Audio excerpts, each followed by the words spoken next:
مذيعة كانت بتعمل لقاء مع بيل جيتس من كام سنة لما كان أغنى راجل في العالم، وسألته سؤال: هل في حد أغنى منك؟ قال لها: من سنين كتير كنت لسه متخرج وبفكر في فكرة مايكروسوفت، وكنت مسافر فوقفت في المطار عشان أبص على الجرايد والمجلات، فلفت انتباهي عنوان في مجلة من المجلات، ولما جيت أشتريها اكتشفت إن أنا مش معايا فلوس فقررت أسيبها وأمشي، فلقيت بياع الجرايد بيجري ورايا وبينده عليا وبيقول لي: خد المجلة دي هدية مني ليك. وبعد 3 شهور كنت مسافر تاني، وصادف إني وقفت عند نفس الراجل وجيت أشتري مجلة، وبرضه بحط إيدي في جيبي لقيت مش معايا فلوس، فلقيته اداهاني وقال لي برضه دي هدية.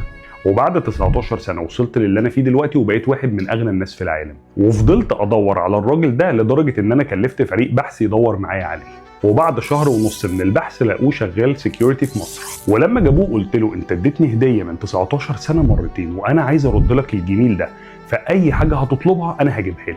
الراجل رد عليه قال له: مش هتقدر، من 19 سنة لما اديتك كنت في أشد حالات فقري، وأنت النهاردة بتحاول ترد وأنت أغنى راجل في العالم.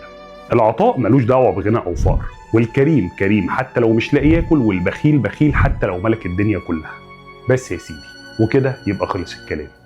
سلام.